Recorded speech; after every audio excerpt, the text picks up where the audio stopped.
I'm Carl Stokes, Chair of the Committee on Taxation, Finance, and Economic Development. And we're here this evening for a live broadcast hearing on City Council Resolution 15-0204R. Let me in advance apologize that other members of the committee are not here. They are otherwise detained this evening. Again, my apology. Following this evening's hearing, though, this committee will have a working session at another time, a date to be announced, which will allow us to come back and sit around a table as opposed to this hearing format, so that whatever does come out of this afternoon's hearing, we will be able to sit down and begin to plan next steps. Tonight's hearing is on a City Council resolution establishing a Baltimore City African American Business, Tourism, Entertainment, and Heritage Preservation Commission for the purpose of calling on representatives from Baltimore's tourism, entertainment, business, and heritage preservation communities to meet with the Baltimore City Council in a hearing to determine how best to fashion and establish a Baltimore City African American Business, Tourism, Entertainment, and Heritage Preservation Commission, and to seek a source of designated funding for the commission. To my immediate right is Jennifer Coates, who's staff to this particular committee. Thank you. We have several reports from city agencies before us. I will read those reports in part or incomplete. From the Baltimore Development Corporation, William H. Cole, President and CEO. The Baltimore Development Corporation supports City Council Bill 15-0204R concerning the establishment of a Commission on African American Culture and Business. Efforts to expand the tourism development and business base, along with the documentation and sharing of the contribution of African Americans to the development, commerce, and culture of Baltimore City is both supported and encouraged. The bill calls for representatives from Baltimore's tourism, entertainment, business, and heritage preservation communities to meet with the Baltimore City Council in a hearing to determine how best to fashion and establish a Baltimore City African American Business, Tourism, Entertainment, and Heritage Preservation Commission, and to seek a source of designated funding for the commission. The arts, culture, and tourism industry has been identified as having high growth potential and is a featured industry within the current strategies outlined in the City of Baltimore Comprehensive Development Strategy. Under CEDS, the City of Baltimore has also committed to fostering economic inclusion by generating business development opportunities in historically underinvested communities, increased opportunity to market more holistically, and to celebrate the contribution of Baltimore's African American population has the potential to increase tourism and business opportunities throughout the City of Baltimore by encouraging extended stays among current visitors and expanding Baltimore's appeal to gain both leisure and business travelers. Baltimore currently benefits from a steady rise in cultural tourism, primarily around the historic elements of the 19th and 20th century. Promoting the rich heritage, cultural, and commerce of African Americans in Baltimore will enhance that experience and increase civic pride while adding additional cultural tourists and families to the economy. Specific references and city designation of the African American experience translate into increased demand for commercial, retail, and residential opportunities in historic Baltimore neighborhoods. The Baltimore Development Corporation has reviewed the ordinance and is respectfully requesting that the matters listed herein be given consideration. We've been joined by Councilwoman Helen Holton of the 9th Council District, 8th Council District. Thank you, Councilwoman. Councilwoman Holton is a member of the Taxation, Finance, and Economic Development Committee, and in fact, actually led this effort that is continuing earlier. And so we're following the Councilwoman's very strong establishment and foundation as we move forward. Yes. I mentioned, Councilwoman, that we will have a working session sometime in the future around this matter. We have comments from the Visit Baltimore. in its proposal to establish the African American Business, Tourism, Entertainment, and Heritage Preservation Resolution 15-0204 raises a number of concerns, including tourism promotion, informational infrastructure, and historic preservation.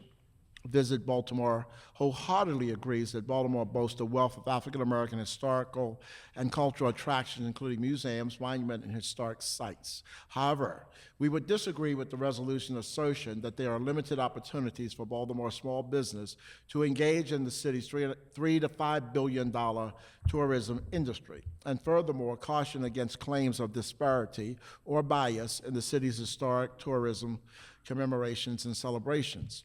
As the city's official tourism arm, Visit Baltimore dedicates significant efforts and budget dollars to raise awareness among visitors and locals alike about Baltimore's rich history and cultural heritage, including our great and unique African American story. As a membership-based organization, we also proactively engage Baltimore's tourism and hospitality community, including our WMBE, African American, Asian American, Hispanic, Latino, and Native American, and small business community, in these promotional efforts and in welcoming visitors when they are here. We're doing our job and doing it well. Please see Appendix 6 for a summary of our multicultural sales and promotional efforts. Of course, there's always more that can be done to promote our city's African American history for our residents and for visitors. In fact, Visit Baltimore is exploring ways to amplify our multicultural tourism message and local business participation. I won't read the rest because Tom Noonan and others from Visit Baltimore are here, and we will allow a direct testimony and any points they may wish to highlight, but the report they've given will be entered into the file. In conclusion, we will strongly caution against duplicating efforts and dedicating what we understand to be limited city funds to create a new African American Business, Tourism, Entertainment, and Heritage Preservation Committee. Andrew Klein, who's Chief, Bureau of Budget and Management Research. Again, Mr. Klein is here, so rather than fully read his report to us, I will highlight a couple of lines, and he may amplify as he wishes to do. Creating a new commission with its own dedicated funding would not be efficient or cost-effective to the goals outlined in Council Bill 15-0204R. Rather, the Department of Finance suggests that the agencies already involved in these issues should continue their efforts, perhaps in a more collaborative environment.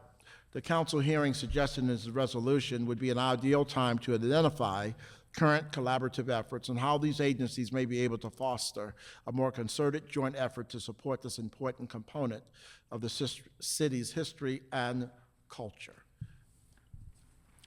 Those are our agencies' report. I am going to ask the agencies to begin. I will ask Councilwoman Holton if there are any comments she would like to make at this time.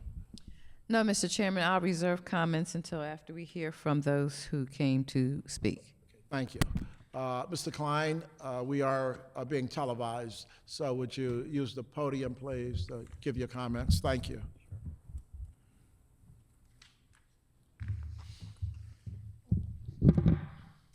Good evening, Mr. Chair. Sure. Councilwoman Holton.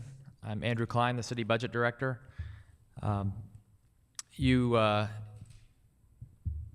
a few lines of our bill response. I would only say that we did lay out in the response that there are a number of organizations funded currently in the city's budget, including Visit Baltimore, including the Baltimore Office of Promotion and the Arts, the heritage areas as well, and the Office of Minority and Women Business within city government. I would echo the response provided by Visit Baltimore. Under state law, Visit Baltimore receives 40% of the hotel tax generated within the city. That is currently approximately $14 million. That amount has nearly doubled over the last 8 years, and that is funding dedicated to tourism promotion. And I'll let Mr. Noonan speak for the Visit Baltimore efforts on behalf of African American cultural sites and tourist attractions. But I do think that this is a conversation about how that 40% of hotel tax funding is being utilized, and whether it could be better utilized toward the purposes sought by this resolution. Okay. Thank you. Any questions, comments?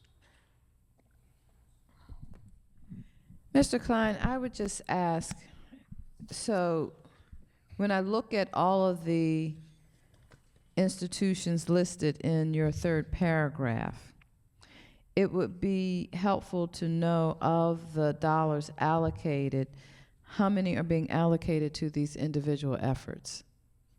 Yeah, and that I don't know. That would be information we would have to follow up with Okay. these organizations to get. Now, Well- Mr. Noonan could talk about that for Visit Baltimore. Oh, I mean, it would just be helpful. When you lump them all together, it distorts knowing how much is being allocated there. Right. And clearly, we would not be here today if there were not some concern over the whole and what's being allocated to those institutions that are specifically, that are for everyone to see, but that support those that, of course, are the most challenged and Yes. struggle the most to have adequate funding to make them available to be showcased or highlighted or included in the tourism industry that we host in Baltimore City. Right. I fully understand that. I guess our point is, before looking at dedicating some new revenue source, let's look at the funding, what we're currently spending and how we're spending it. And that's why I'm asking. So you list these institutions and organizations, and then it concludes with, in fiscal 2015, these 3 institutions received over $16 million, and I'm Yeah. inferring that it's inclusive of what may have gone to any of these institutions that you list prior to, where programming is offered. Right. But I'm not clear in terms of how much. Are Right. all of them getting something? Are some of them? Are none of them? Are they just included because this is the information that's included on Visit Baltimore? So I'm trying to understand, out of this 16 million, roughly, a little more than 16 million that the city puts up towards tourism, Right. how much can we say is dedicated or that these minority institutions are a beneficiary of? Understood. Okay, Yep. and it's always good to see it, not just in the raw numbers, but to understand the percentage of those that are receiving it.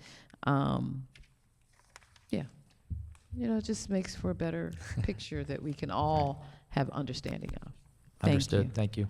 Thank you, Councilwoman. Thank you, Mr. Klein. Thank you. Let me mention, we're good. Let me mention that there is a sign-in sheet that's in the back. I've received the first sign-in sheet. There is a, I'm sorry, you want something else? Yeah, I do have one other comment, and that is on page 2, Mr. Klein, where you talk about, in addition, the city also funds a number of programs geared towards supporting African-American-owned businesses, including those that participate in the tourism industry. And I'm just wondering why the city's Minority Women Business Opportunity Office, because they don't directly fund any businesses, they certify, and then the Mayor's Advisory Council on Minority and Women-Owned Business Enterprises, of which I participated with, do not fund, can provide guidance and support, but why you tie these to this bill is really about tourism, and Yeah. these are more about business that doesn't necessarily have to be tourism. So what was the connection Yeah. you were attempting to make here? The way we read the resolution, the commission, Thank you. as we understood it, was the focus was tourism and cultural promotion, but there was also an aspect of business development, business support. So that's why we mentioned those organizations in our response. Okay, got it. Thank you. Sure. Thank you again, Mr. Klein. And, I was about to mention, there's a sign-in sheet. There's also a box to check if you're interested in testifying this night. My first sheet of 10 or 12 people, there is no one signed in to testify. I'm going to guess that that is not what folk wanted to do, but I'm going to send the sheet back out. And if anyone wishes to testify, please mark off the box as indicated for testimony. Mr. Noonan, please.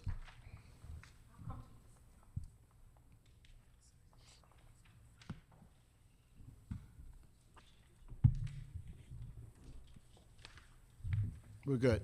Mr. Chair, how are you, sir? Yes. Councilman Holt, nice to see you this afternoon. Thanks for having me this afternoon. First of all, I just want to make a general comment. I don't know if you noticed, but convention and tourism promotion just got a lot harder for this city this week. Okay. And why Andrew is talking about the increase to my budget, I will tell you honestly that I think he may be getting an ask from me in the relatively near future to increase it, because our job just got a really lot harder for this city, and I'm concerned about that. But you know, when I look at this council resolution, the one area that touches me a little bit is the tourism promotion. You know, we have a certain number of assets, and he's right, this city can spend on tourism promotion. So I want to walk you through what it is that Visit Baltimore is doing. First of all, I would tell you that yes, our budget has increased to nearly $14 million from the hotel tax, but also recognize $1.5 million of that you need to take off the books from the start, because that's the dollars we're using to support the convention center for buy downs. And if you remember back in 2008, we used to have a $500,000 fund to buy convention business for the city that went away, and that is now being funded out of Visit Baltimore to start. So just take $1.5 million away for that to make sure we have convention business coming to this town. And you need to recognize that this year we have 29 citywide conventions, more conventions than any other year in our city's history. So that process is working. We also have, when you look at Visit Baltimore and our contracts, every major contract that we bid out has a major MBE, WB portion of that, including our advertising, our public relations, cleaning the visitor center, et cetera, et cetera, et cetera. They all have a large minority component, so dollars are being spent there. I will tell you, in terms of our leisure campaign, 30% of our leisure campaign is dedicated towards diversity marketing. When you add in our general marketing campaign and the diversity messages we're using there, I will tell you that 45% of our leisure marketing campaign is spent on diversity marketing. And you're seeing things that are being done, you know, in terms of bookings like the NAACP, Black Shriners, 35 other conventions that are coming to Baltimore in the future.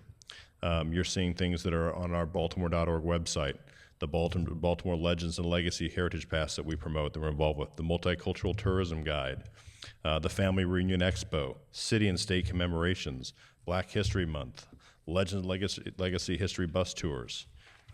This is the business we're in. We're promoting it all day long. We have grown our membership base. We have a multicultural advisory committee dedicated towards exactly this idea. We're working with Graybo and Shalonda on all of these events as well. You know, so this is, you know, if you look at Baltimore's leisure visitors, 23% of our leisure visitors are African American, and 18 of them are day visitors are African American. It's 10 and 8 nationally is the trend, so we're much higher than the national trend in terms of our visitors. So we know it's an important market for us, and we know we have to participate and do that. I'm really worried about having a mixed message. You know, 2 weeks ago, we launched our new tourism marketing campaign, and we're having to pull it off the shelf right now for a couple months because of things that have taken place in the city, because spending dollars right now doing tourism promotion would be dollars not well spent. So we're going to use those dollars in other ways to promote our tourism industry and our members. But you know, we recognize that's a big part of our message is the diversity assets that we have in the city. And so, and I agree with what we said earlier. There's always more that can be done, and that's why we have that diversity committee. That's why we're working together as a community. And all the things I mentioned earlier are relatively new things that have come into our budget. So you think about $1.3 million out of our leisure budget that's being spent directly in these areas already. I think, you know, having confusion in the marketplace, 2 different brand messages that could be out there, is not going to suit our city well. So I'm concerned about those.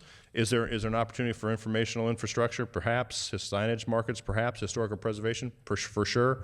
But you know, I want to make sure that we stay away from that tourism promotion segment, because we already have one organization that's doing a great job in that, and we have community support and buy-in for that. We need to continue that and move that forward. And I'd be happy to take any questions you have in a general term about Visit Baltimore and the things that we're doing. Hi. Thank you, Tom. Sure. I do have one question. If you would just give me your definition of diversity. It's African American, it's LGBT, it's Hispanic. Is it female too? No, I don't think it is it? It's just African American, Hispanic. Women-owned business. African American, LGBT, Hispanic, Hispanic, Asian, women-owned. Hispanic, and woman-owned. Yep, and Did Asian. you say Asian? Yep. And as I asked Mr. Klein, it would be helpful to know, so when you're in that, and I only know to look at things and determine equity when I can see the numbers and the ratios of how the numbers pan out. If you would be willing to provide such information that we might see. Happy to do that. Okay. Happy to do that. All you right. know, when you look at it, I think you're going to be impressed by it. Because again, 30% of our overall leisure budget is directly in that area. And when you start looking at our general advertising, it rises up to 45%. And then when you start looking at the dollars we're putting it into the African American Heritage Festival, in terms of the Family Reunion Expo, in terms of a new heritage guide, et cetera, those dollars just continue to grow. Okay, and, Okay. and the reason I asked for, the detail in that is because it gives us greater data to sort through that. I mean, going through the budget, we don't see that level of detail anymore. I don't know that we ever have. Maybe before, well, there was a time that institutions were funded directly, different from today, where pots of money go to one entity charged with allocating the resources. And that's not the point I'm arguing one way or the other at this point. So let's talk about the 30% of the leisure budget is devoted to diversity. Right. So when you say the leisure budget versus the convention budget, or So we have two campaigns. We do a convention campaign where we're out buying convention business, NAACP, Black Shriners, and others. That's all just in one area. I mean, those dollars are all the same to us, right? We want convention business in town. You know, that's the important thing. We have different tourism budgets for different market segments. 30% of that, the largest share, individual share of any part of our budget, is diversity. So you know. Okay, then we just have a general general advertising budget, the 70%, and some of those messages are diversity messages too. okay, So- and so and I travel nationally. Plus we go to different certain Right. I black meetings travel and nationally conventions to conferences, and, and I always pick up the books and flip Yeah. through, Sure. and it's usually a rack in a hotel, and you can kind of pull out the ones you want. And so I'm assuming Baltimore does something. I've never come to visit Baltimore for a convention to stay in the hotel and, Sure we do. and look at the racks to see what's in there.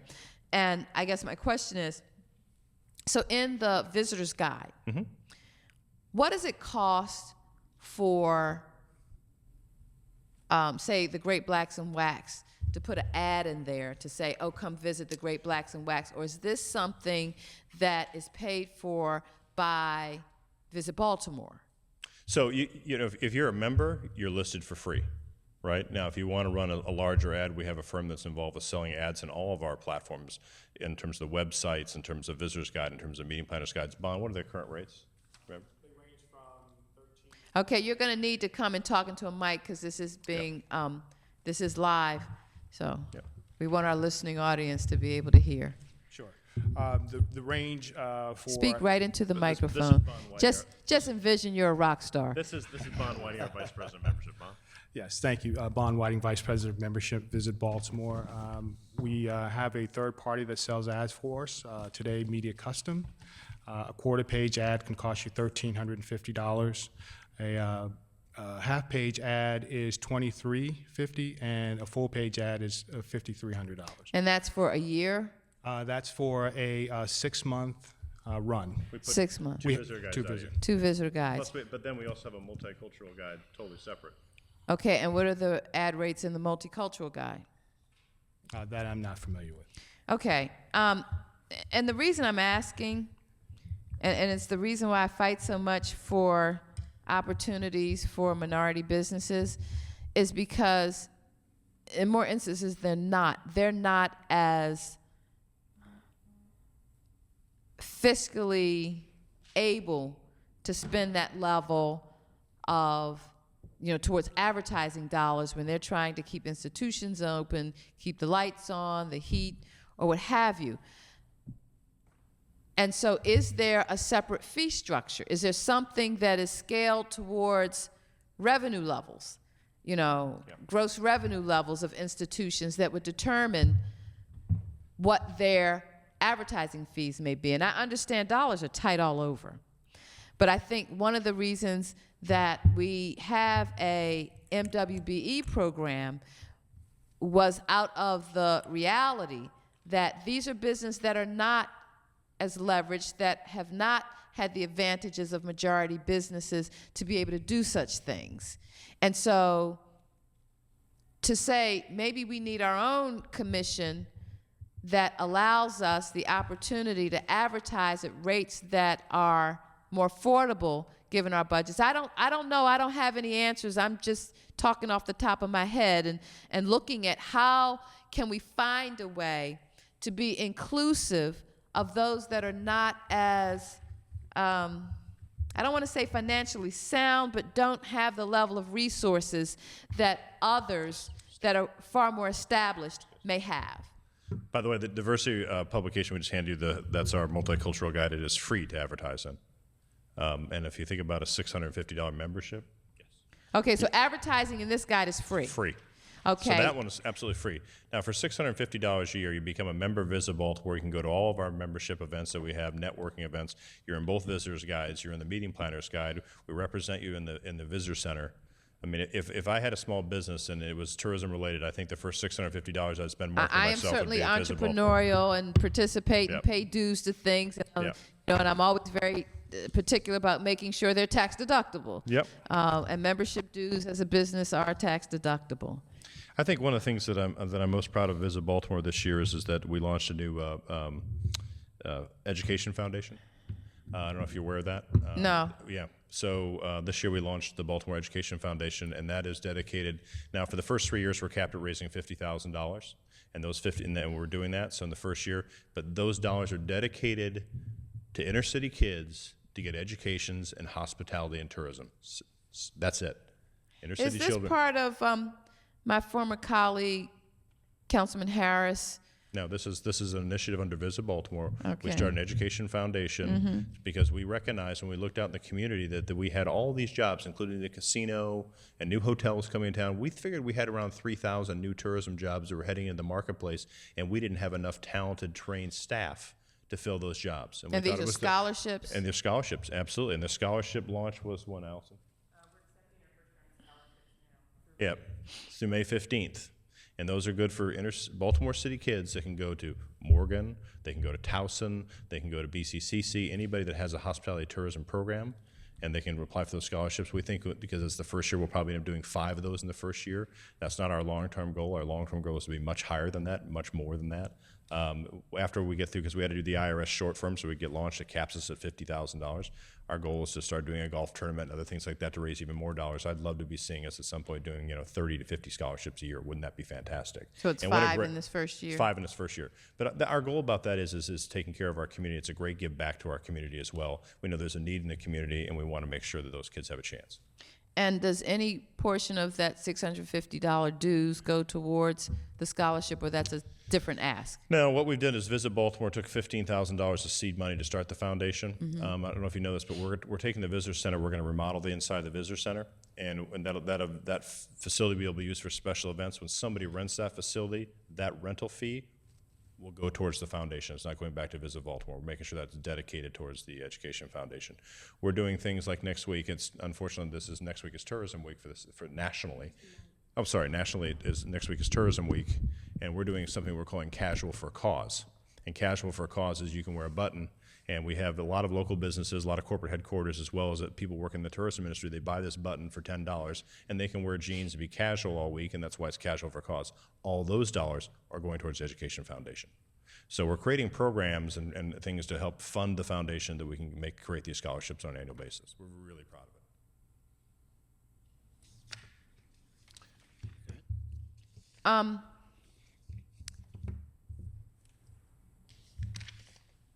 Okay. Yeah, for the minute. Yeah, we'll go on. But, this is again, an interesting guy. I'm- I've never seen this guy before, so I'm just taking a look to see. We also have 2 dedicated salespeople that are working the African American convention market. as well, and we do hit all those shows. So, council members, I'd be happy to come to your office and walk you through our entire budget on this step by step, anytime. Okay? Okay, thank you. Great, thanks, Tom. You can give the chairman a copy also. Do you have another one? Yeah. I think do we only bring the one? Thanks. You will have one tomorrow, sir. I promise you. Yes, sir. How many would you like? Actually, why don't we do it for want the a box? council? if you could provide one to all council members Sure. and maybe at least 5 copies that we might let people know it's out there and available. No problem. Happy to do it. Thank you. Is there a link to this that we could send to There's a link on our website to it. on your Yeah, website? sure. Okay. Okay. Great, thank you, Mr. Nennan. Thank you. We appreciate it. Lou Fields, you actually was the impetus for the resolution that we have before us, and yet I don't see you having signed to speak. Do you intend to give testimony, or do I miss? Oh, I'm sorry, you are there. I apologize. I do see your name. Why don't either you or Dr. Martin begin the testimony? I'd like to, if you would frame the matter for us, please. Be my pleasure.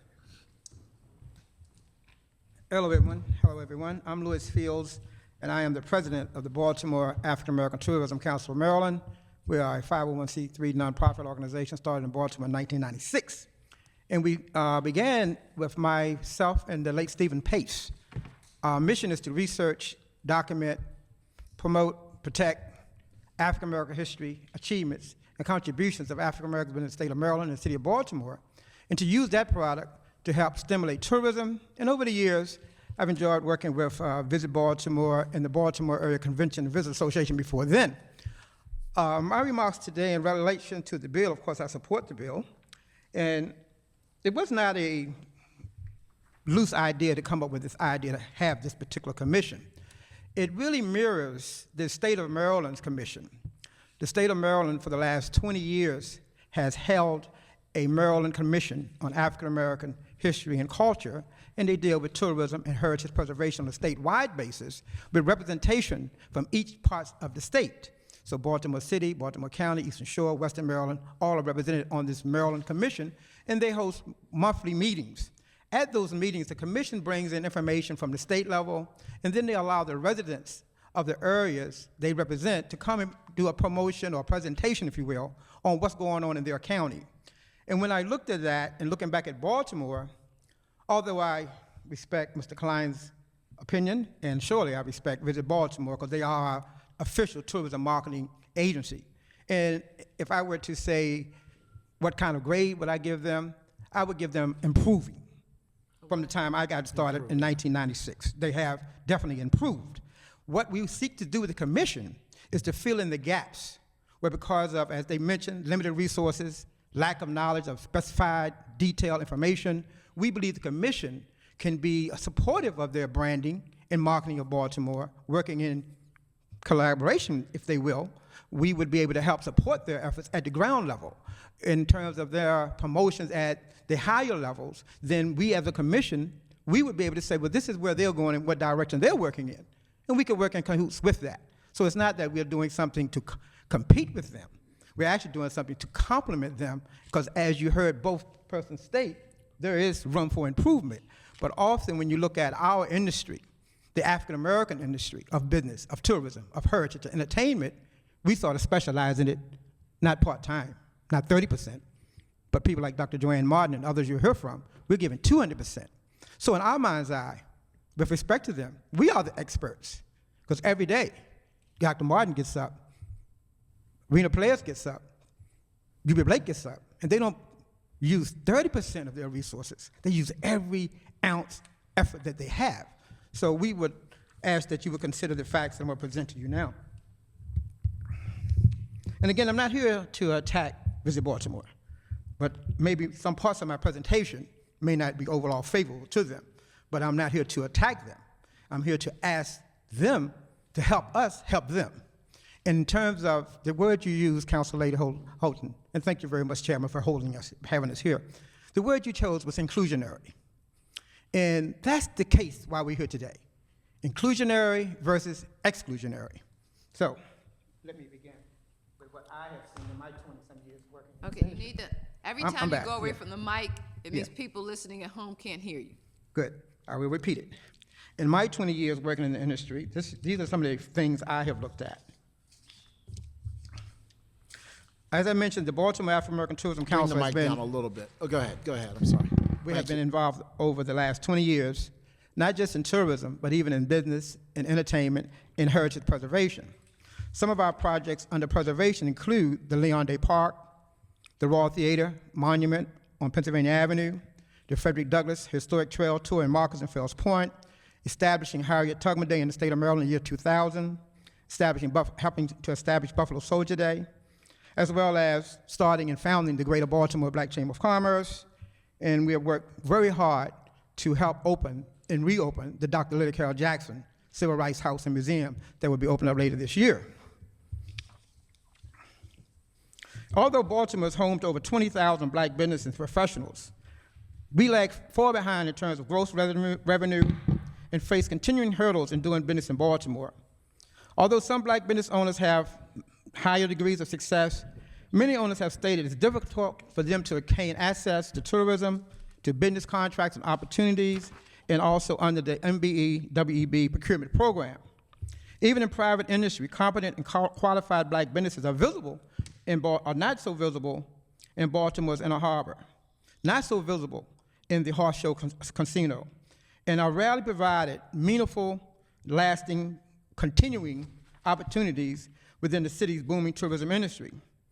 There are few, if any, full-scale African-American-owned restaurants in Baltimore's West Side or downtown Inner Harbor. Black firms are not utilized often enough by this mainstream industry and corporations that exist in Baltimore today. Although presently Baltimore's tourism and hospitality industry is doing quite well, little, very little, of the generated revenue is garnered into the black community, business and otherwise. A recent report, August 18, 2013, by CBS Baltimore stated that Visit Baltimore stated that the city saw an increase in tourism, convention bookings, and a positive trend in visitor spending. The CEO, Mr. Newland, stated that Visit Baltimore had booked over 477,000 room nights, the highest, third highest in the organization's history. The largest convention, Oakton, spent $15 million and booked over 4,600 rooms in their last convention in the city. Visitor spending has reached an all-time high of over $5 billion. My point, however, very little of that $5 billion is going into Baltimore's African-American business community's hands. Without a doubt, Baltimore City is the state's largest, biggest economic engine for tourism. Yet very few of Baltimore City population feel any tangible benefit except for low-level, low-wage hospitality jobs. Selective business districts do extremely well when the city hosts citywide conventions and utilizes tourism revenues and resources to bring groups into Baltimore. And the promotions of things like the Star-Spangled Banner, the War of 1812, and the Civil War programs really heighten and spotlight our city.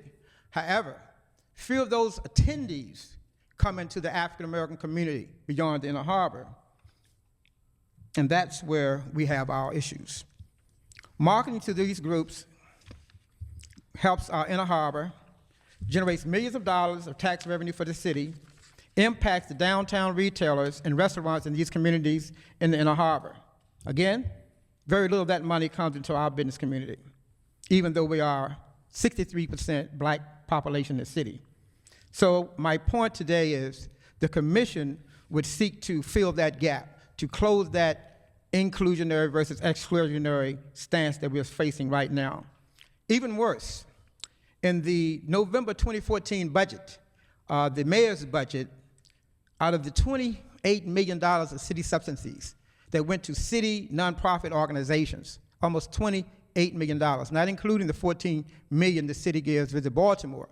But of that $28 million in the Baltimore City's budget, November 2014, for whatever reasons, some say it's application, some say it's process, some say it's capacity, but for whatever reason, over $20 million of subsidies went to tourism entities, nonprofits in the city of Baltimore. Not one dime went to the city African-American institutions. That's bad. So here's where we are. As I do my programming and trying to fill the gap and make sure the African American community is not left out of tourism, there are 5 city agencies that I must relate to in asking terms of support, be it small support, advertising support, be it whatever it could be. You have the Visit Baltimore, as we mentioned, headed by Mr. Tom Newland. And remember, I say this not to knock that organization, but in the context of this being an African-American city, population 63%, Visit Baltimore.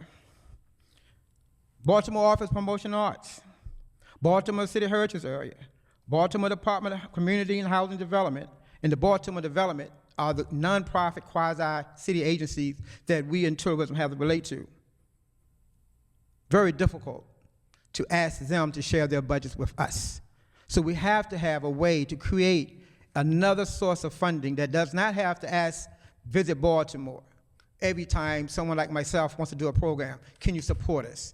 And as you heard Mr. Newland says, they're already faced with tight budgets. So we want to get out of the posture where when we decide to do something significant, like in November of 2014, I held a tourism symposium at the Reginald Lewis Museum. Councilman Stokes was there. My keynote speaker was an ambassador from an African nation. I needed to raise funds to make sure we put on a quality program.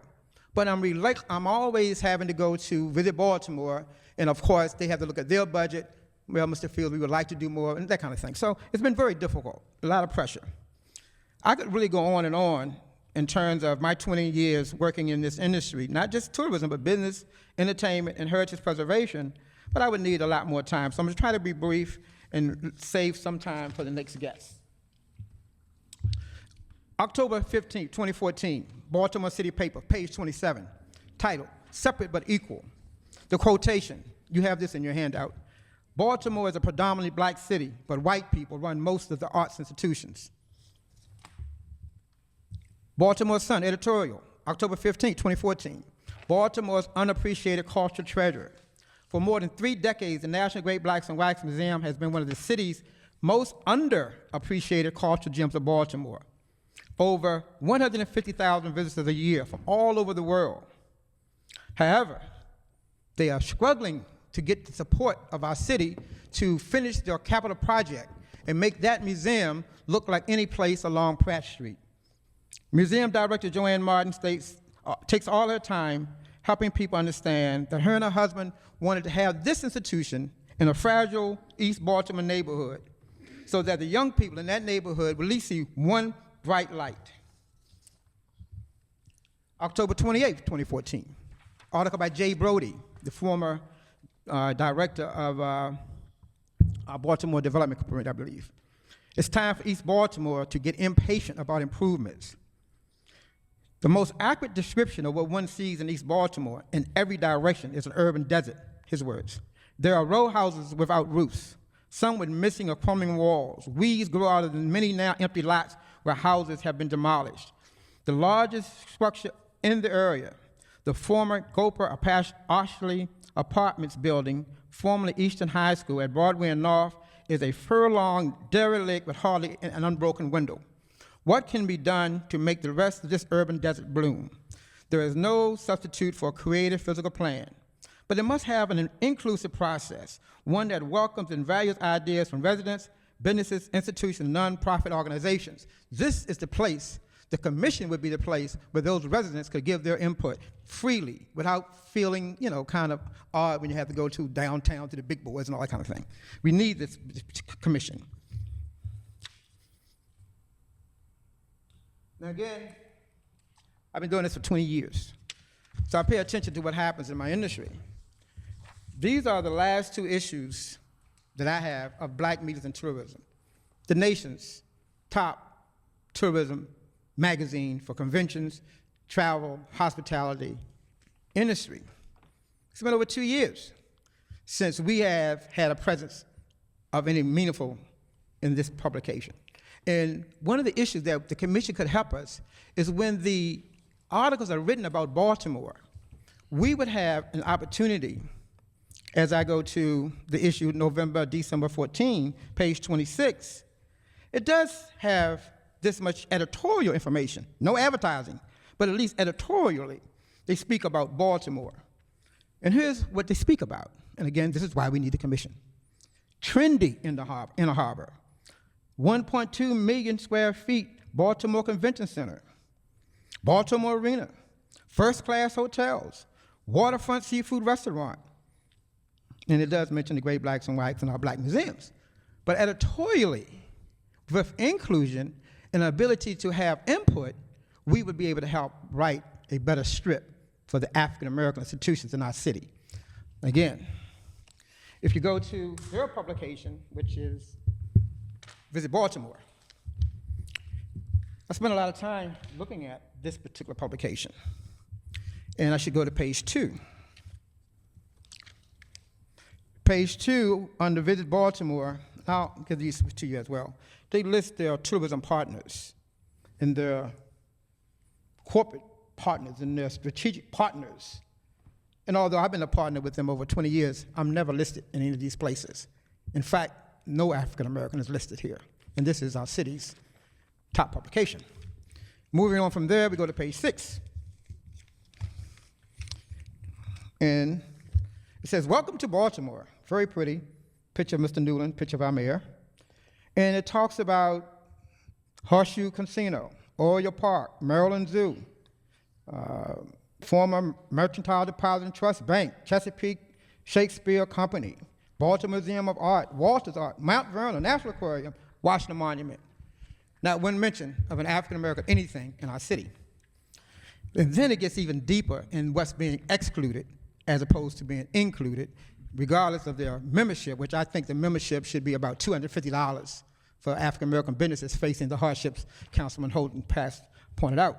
If we go to page 66, and this again is our city's official publication.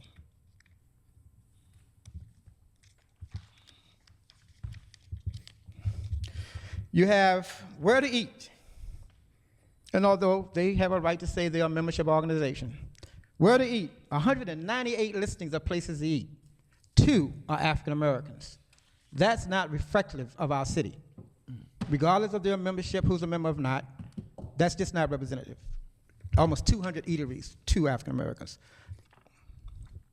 Page 80. I'm almost done. Page 80, they list 21 local organizations. Again, although we've been at this for 20 years and working with them for 20 years, we're never listed. 21, 0 out of 21 African Americans are listed. This is why we need the commission.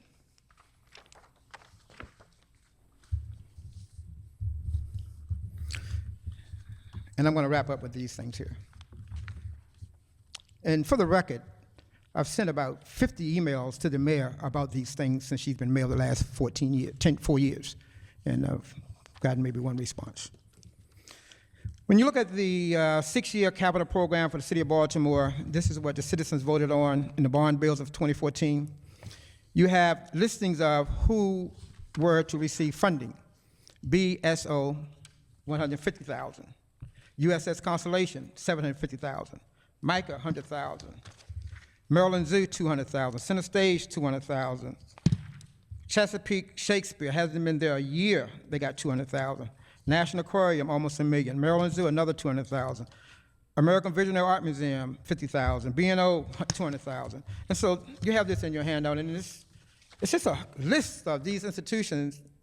And for whatever reason, they're able to navigate the seas and navigate the waters and get into the city's subsidies. And although the city has money problems, we as an African American would just ask, the commission would ask, how do we change this scenario? So we're included in the publications, we're included in the editorials, we're included in the membership at a rate that they don't set when they don't even come out and talk to the African American community, the business community, and try to judge, hey, how many of you can afford $650? If it was a reasonable rate, I think we'd have a lot more people in it because they do a good job in what they do. They just don't specialize in what we do. So, in closing, the most important reasons why we need the commission: 1, inclusion; 2, being able to have input into their marketing programs from our side of the table so it would help them craft a better, more effective message. In other words, if you want to talk about our parts of the history, ask us our opinion. We have opinions. For example, the new Be More campaign, that's been my sign off now for years on my BBH Tours email. You can do more, thanks to Do Burns. You can see more, and you can be more, and be more. That's my sign off. So when they came up with a wonderful campaign, my Be More, I was in the office 2 days before they announced it and didn't even get an invitation to come to the meeting. Well, I'm not one of the blue chippers, not a board member, not a big shot, so it's just 20 years doing this stuff. So I was a little upset when I heard about the meeting and I didn't get an invitation, but then Bond, who I really enjoyed working with Mr. White, and he explained to me, well, Lewis, it's for the VIPs, the board members, et cetera, et cetera. But I believe someone has to represent us in the room, particularly if you're going to promote Be More. Be More is 60% black. Black people are here. So if you don't come and talk to us, how do we have a way to include our information? So we want to have input and planning and execution of the marketing of our city, okay? We also want to make sure that the signage that we have is not outdated. Many of the signs on Baltimore's historic places, like Sharp Street Church, like St. Francis Xavier Catholic Church, the signs on those buildings read, put on by William Donald Schaefer. My God, he's been mayor since 1986. We are 30 years looking at the same decrepit signs. A commission would be able to help whoever needs to get the information about these things. We also have another major issue, and that's when we as African Americans seek to engage with city government. Sometimes we have not always treated very fairly. Mr. James Earl Reed and I went to a meeting with the mayor's staff on October 15, 2014, and we were treated kind of rudely. And after the meeting, it was circulated through City Hall that we showed out in the meeting. So we are being characterized as not being professionals when we come to City Hall sometimes. So we need to have a commission, so we can come to the commission and raise our voices.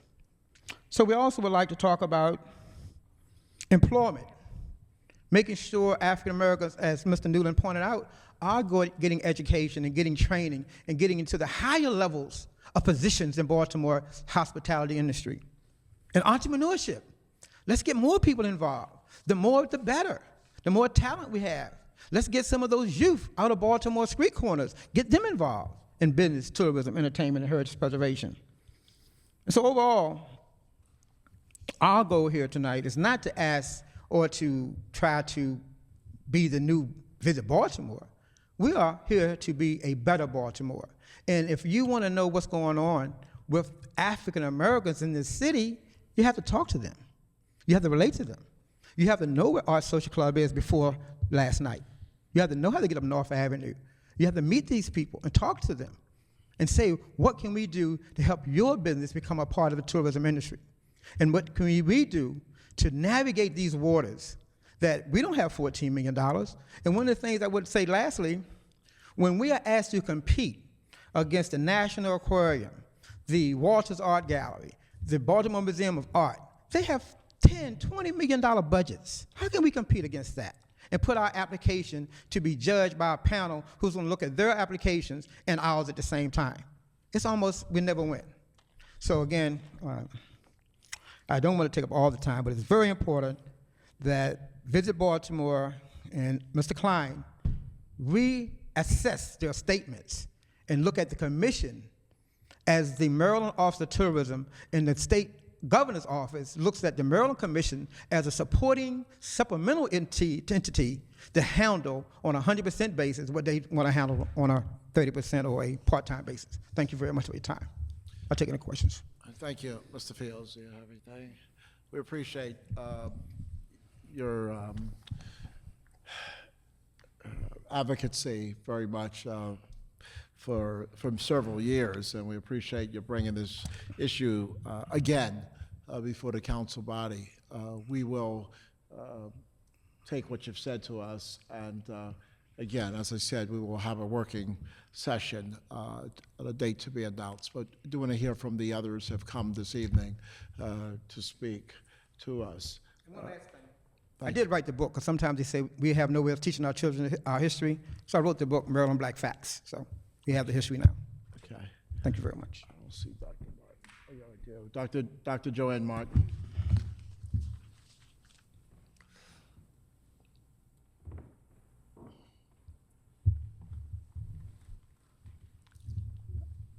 Council members, thank you very much for allowing us to come before you. For me, it's not really about whether or not we duplicate, or we're asking to duplicate what Visit Baltimore does or what the city does, because that's not what we're asking. Right. But we're asking you to consider the reality that we deal with every day, and that Great Blacks in Wax has been dealing with for 32 years that it's been in this city. We deal with the financial reality that would have just decimated some people who would not have been able to be around. People like Lewis and I are in the trenches dealing with that financial reality every day. When the Great Blacks in Wax generates about 90% of its operating budget. When the tourists go away in September, then we're in that austerity period when we have to pay our employees. And at that same time, I've got to pay membership dues to Visit Baltimore. And I appreciate that they will send me a past due notice and send it to me several times, but I'm dealing with a reality that they may not understand. And when I get around to being able to pay it, when things open for us in February, and our busiest month of the year is July, because Great Blacks in Wax has developed tourism in the city, and we want to get credit for that. Great Blacks in Wax has a national traveling exhibit sponsored by Southwest Airlines. In February, I was in Panama City, Florida. I was in South Carolina. I was in Las Vegas, selling Great Blacks in Wax, presenting Great Blacks in Wax, but also presenting the city of Baltimore. So we do a lot with a little. When I wanted to advertise for Director of Development, I went to Greater Baltimore Cultural Alliance, but I had to pay dues there. I couldn't afford it. In order to advertise, I had to pay dues. We have to pay the American Association of Museums, because if you're a museum, that's the standard bearer. You have to belong. But we also need to belong to the Association of African American Museums. And so it gets to be overwhelming, all of these memberships, and Visit Baltimore sees itself as one entity, and American Association of Museums sees itself as one entity. We see all of them that we need to belong to.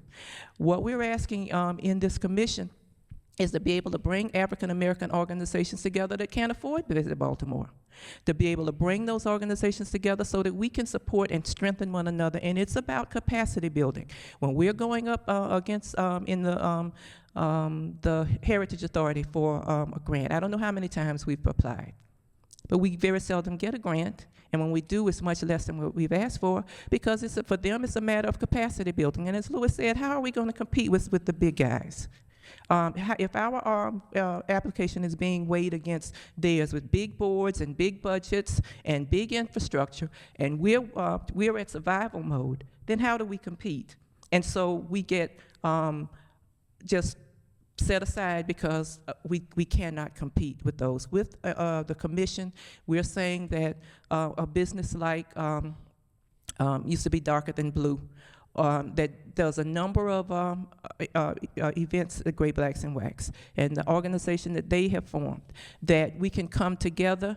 Great Blacks in Wax has shown that tourism can thrive in the city. We bring 150,000 people into a neighborhood where they have no reason to come except we're there.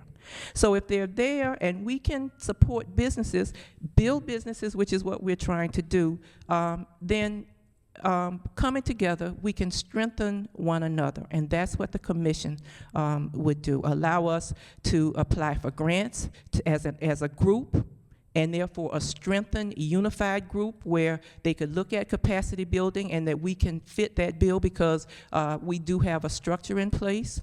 There are grants that we would like for the city to apply for, same way that the city got $19 million for the Living Cities grant that went to the Arts and Entertainment District. We'd like to be on that agenda. And so we're saying that we need a voice that allows us to speak for ourselves. We need a voice that does not ask someone else to speak for us, because a lot of times they don't. Thank you. Thank you, Dr. Martin. Just before Dr. Martin, Councilwoman Holton. Well, actually, this isn't, but you brought up something that I was thinking.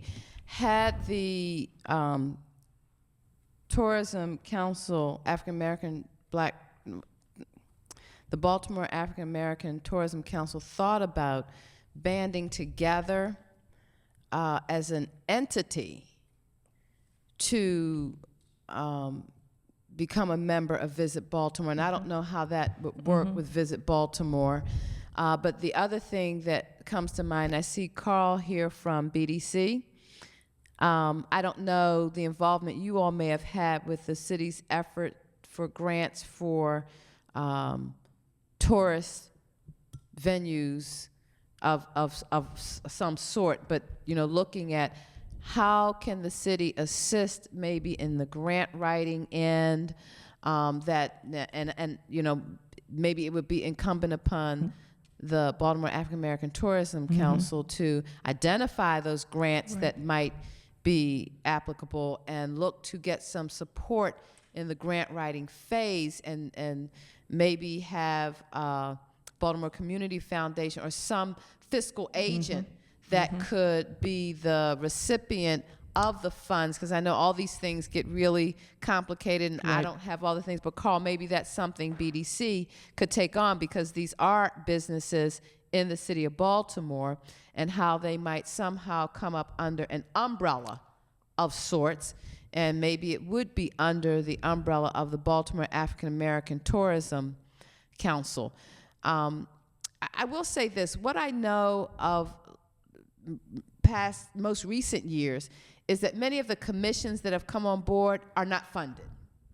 They're commissions with volunteers that come to make recommendation of policies and bring awareness of issues and things to the administration for consideration in how this information might be used to improve the climate of Baltimore for those concerned, for lack of better term, constituency groups. And so just as I'm listening to the testimony, ways to do it, because I could see very easily that, yes, it could be a commission created, but it would be a commission with no funding, and so you would not necessarily be in a better position to do anything, but certainly in this process, I think there is a way to increase participation of the Baltimore African American Tourism Council in the decision-making, in the impact of the fact that you do represent viable institutions that are very much a part of the fabric of Baltimore.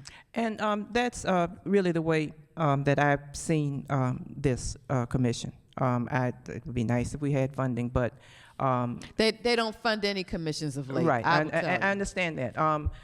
For me, when I think about it, I think, well, we've talked to Baltimore Development about coming to them and having the Baltimore Development Corporation present a grant with the power of Baltimore Development or the city or whatever. But for me and the commission, there's the Institute of Museum and Library Services, for example. They have, and the Museums for America, all of them under the same government agency, federal. They have a grant that encourages partnerships. And Great Blacks in Wax steps out by itself, it's not likely to get those funds. But if we had an entity that would allow us to apply as a partner, and we've talked to Coppin about this, and just finding the time to be able to do it, but it would give us a power and a collaborative power that we don't have as individuals. That's for me is what. And what's interesting, when you say you talked to Coppin about it, I would think talking to Morgan, they have a Center of Fine Arts, the whole new the Murphy Fine Arts Center. Right. I mean, which they're more established in that area than Coppin per se. But it's, I mean, I'm sitting here thinking ways of leveraging what you have in place that actually make it easier for the city to say, okay, here is a coalition of institutions that have come together, so that when you're going after federal grant dollars, state grant dollars, what have you, that you're in a much better position because you're in partnership. Exactly. And things today are really being done more collaboratively. but establishing, okay, what institution will get what, should we prevail in the grant? And of course, it will mean putting in sweat equity to help produce the grant. But I see that it's a very different construct today than it was 20 years ago. Absolutely. As I started out saying, 20 years ago, the city funded a lot of institutions simply because they made a request, and a lot of it came through CDBG funding from the federal government that made it possible through community development block grants to say we're going to fund these cultural, educational, think about Head Start, early childhood education, a lot of things that have been slashed in more recent years or reduced to a level. Look at the Head Start centers that closed because of funding. So we are in very difficult economic times, and I will say it pains me, the current unrest, which is a burden, yet it is also an opportunity for us to come together as one Baltimore and understand that all of us here add to the fabric of what makes Baltimore what it is. Right. Thank you. Yes, thank you. Thank you, Dr. Martin. Maurice Dorsey.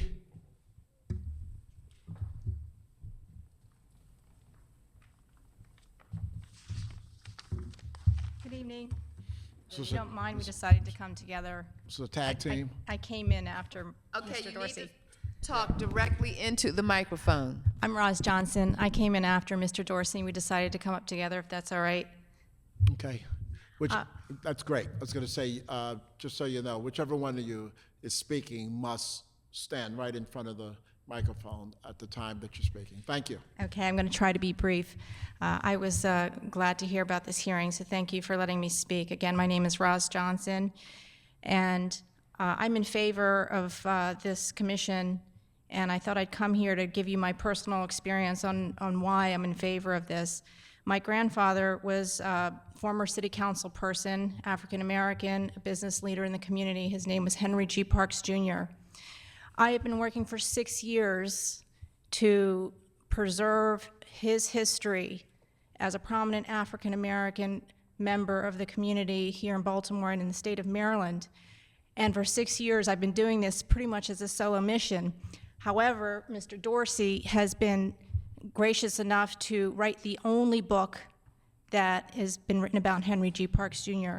He is a historical figure. He's a figure from Baltimore City. He's a figure from the state of Maryland. And if you don't know who he is by name, he was the founder of the Park Sausage Company.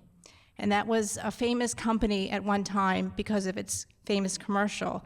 And a lot of people still remember that commercial, but the people who remember the commercial and the company are older, they're passing on. The younger generations don't realize the achievements that Henry G. Parks Jr. has made. I see figures such as the Pabst person, the Utz gal, Domino Sugar. These are icons of Baltimore. What about Park Sausage? I understand that there is a funding issue in putting together a commission like this, but I have to wonder, does Baltimore care about somebody who was a leader in this community as an African American? And he has a lot to show the African American community as a positive influence. And can Baltimore City do anything to put together a resource for lay people like me to go to get help for just having some kind of preservation of his history, memorials, markers, statue, publications, research, anything that a lay person like me could come to and have some support in, because I can tell you it's very expensive as an individual to go through this process and have very little support. It's not my occupation, it's not my profession to do any of these things, and I've literally had to learn every single step of the way. It would be helpful to have a commission because a commission could guide the way and maybe even review proposals on specific projects, such as the one that I'm trying to put together to have Henry Parks commemorated at his site at the M&T Stadium, which is where his plant was located, at Hamburg and Russell Street. It's a very prominent site, and that was part of the success of his company, was being at that site. So I don't know who controls it. I've heard different things, and it's a matter of phone call after phone call, letter after letter, until I get to the right person. If there was a commission that could help guide in this, it would really be helpful. And I'll just leave you with this. When it comes to resources, you may wonder, how can the city afford to promote projects like this financially, but how can you not afford to? Like I said, you see icons such as Domino Sugar, the Utz gal, the Pabst guy. What about an African-American business leader for Park Sausage? Thank you. Thank you, Ms. Johnson. Do you have anything? We appreciate it. I know you're working hard on preserving the legacy of your granddad, and we're all proud of him, even though none of us served with him, but we are very much proud of him. All of his accomplishments, not just in government, but in business and in the greater community, philanthropy, and the social fabric of the city. We really appreciate your granddad, and thank you. You also might want to know that he was the first African-American fire commissioner for Baltimore City. And Maurice Dorsey knows quite a bit about him. He's done a lot of research, and like I said, written the only book about Henry G. Parks Jr. We have local publishing companies and editors here, University Press, Hopkins Press. Can they write a book about a historical figure that's relevant to our culture here? That's all I have to say. I don't really want any comments or feedback, because Mr. Dorsey has a lot to say also. I would suggest that you contact the Maryland State Department of Education. I know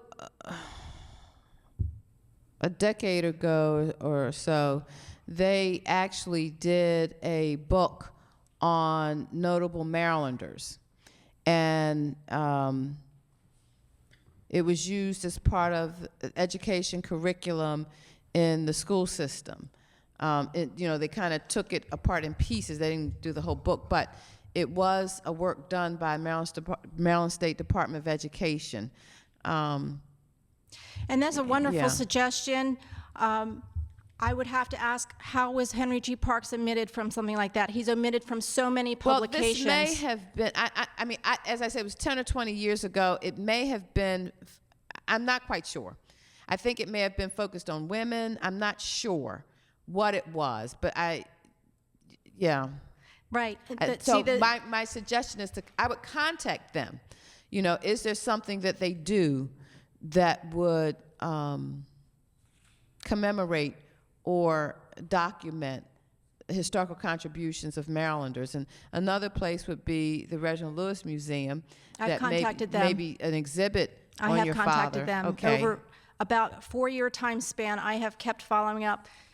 I appreciate your suggestion, but I can tell you, without a direct person to contact who is willing to listen and really take the value of what it is that's being presented, it could be endless phone calls and endless meetings and trying to convince people that they should listen to what it is you're trying to present. And then you also have to have a very well-defined proposal and package to present.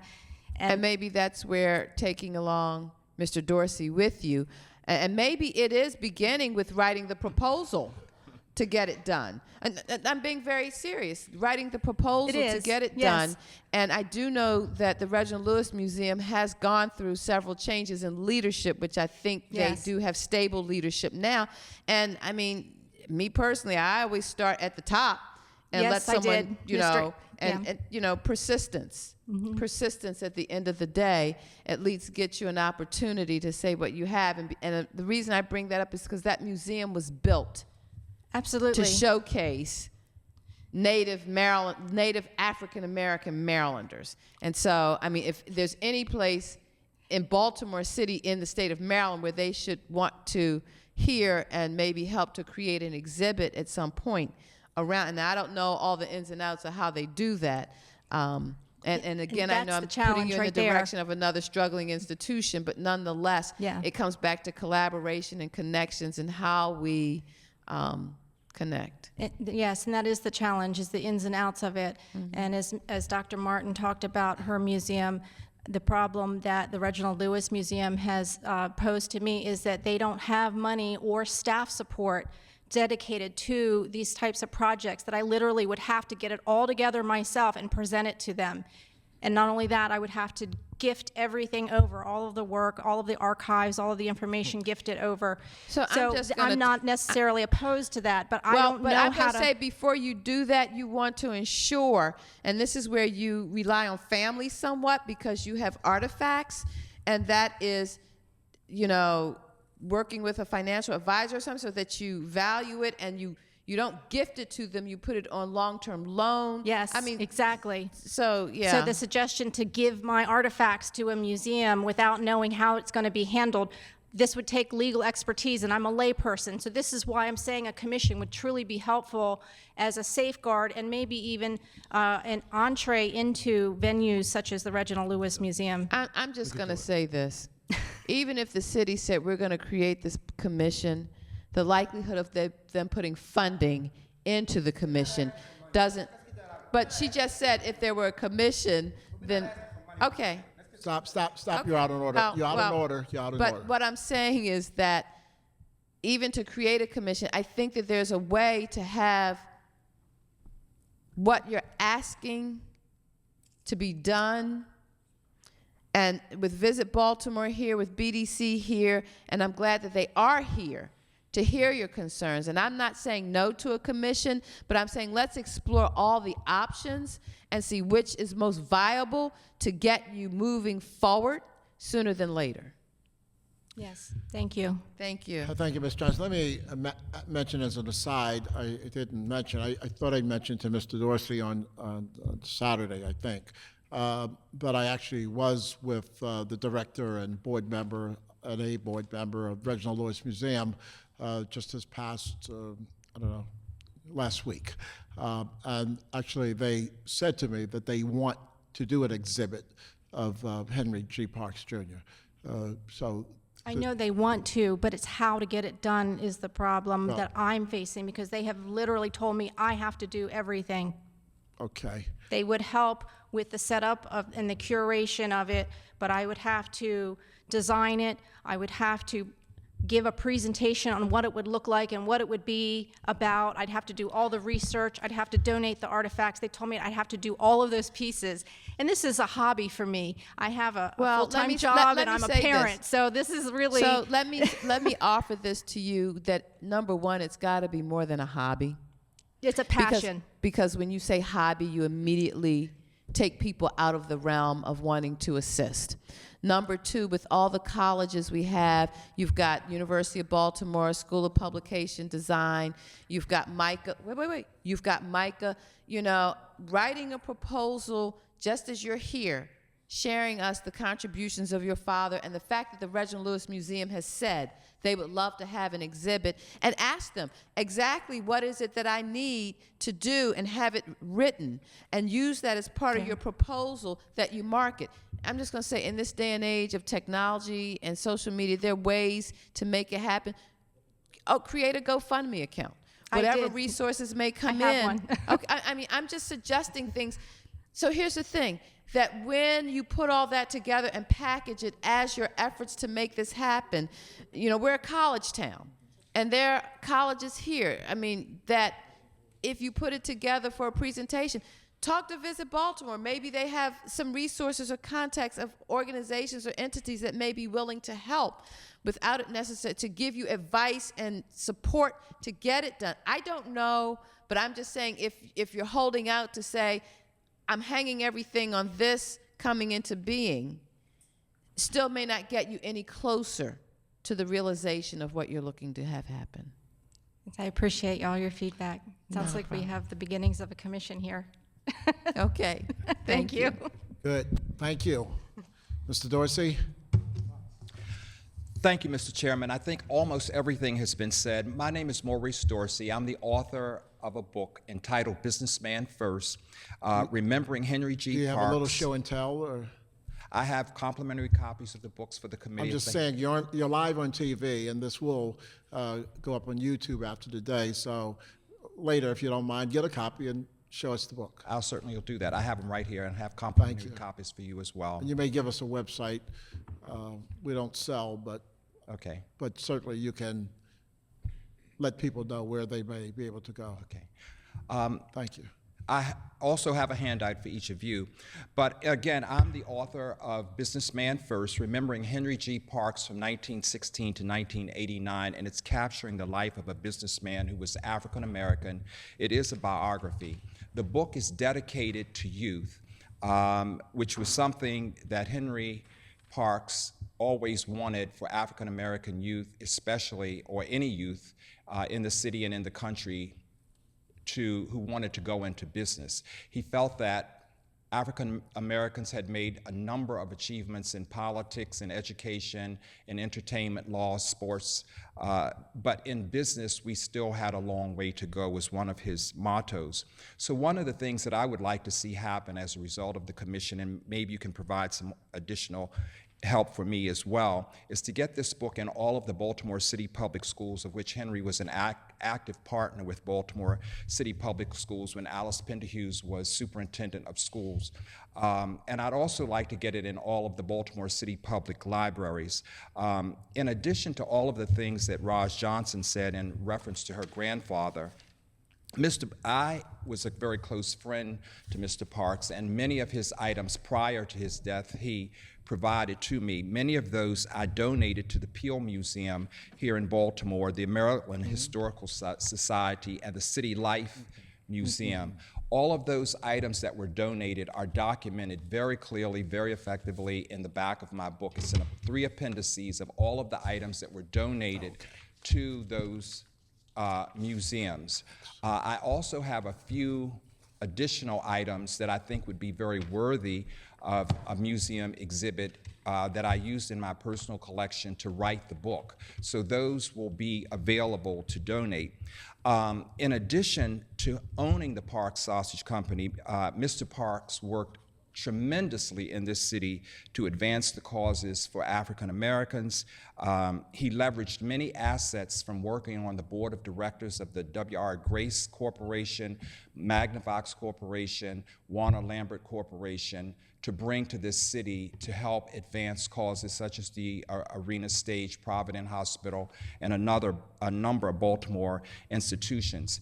In addition to being elected to the Baltimore City Council, he worked during that era in American history on affirmative action programs, both in the public sector and in the private sector, to advance causes. He served as the first African American on the board of trustees for Goucher College, which was to aid African American women to get an education local to Baltimore City. He was president of the Board of Fire Commissioners for Baltimore City. He was on the Baltimore Greater Committee, the Greater Baltimore Committee. He was a trustee for the Providence Hospital. He was a life member of the Alpha Phi Alpha fraternity.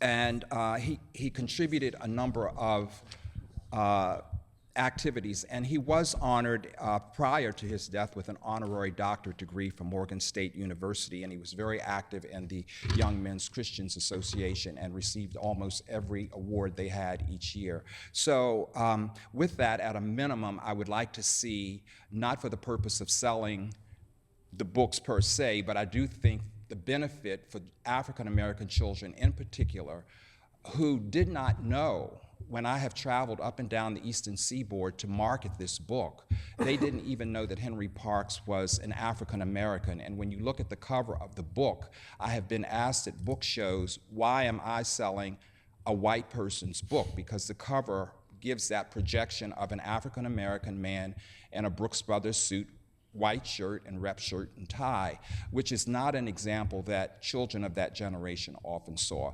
So any advice or counsel, to support Roz Johnson in her efforts to memorialize her grandfather, I fully support this. I support the commission.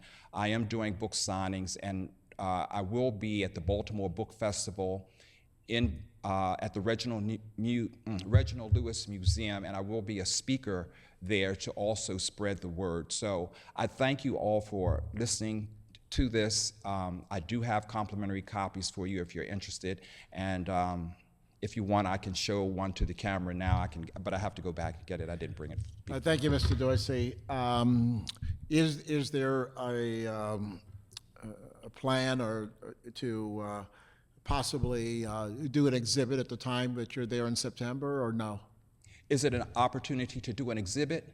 Is that what you're asking? I'm asking, is there currently any plan to do an exhibit of artifacts when you're there in September at the Reginald Lewis Museum? Not that I know of. Okay. Many of the artifacts that I have, I donated when Mr. Parks died in 1989, again to the Peel Museum, the Maryland Historical Society, Okay. and the City Life Museums of Baltimore. Okay. Yeah. Okay. But there are other artifacts. I will work with Roz to try to create that exhibit. Okay. That's something that I would like, and I think it would be a very good museum. It could be a small museum. It could be a part of the permanent collection. At my age, I don't need to hold on to the materials. However, I think it would be good to preserve them as a part of Baltimore City's heritage. And for children of all races who are interested in going into business, to read the book, to know about an African-American man who has made it against the odds in this country and in corporate America and in government. And what I've said is just minuscule, but the book is very well documented. Okay. There are photographs, appendices, and locations, dates of everything, and if any further information is needed, it's good. Thank you very much. Any other? And my website for purchasing the book is www.mauricewdorsey.com. Thank you very much. We appreciate it. Thank you. Very good. Reverend Dr. Washington?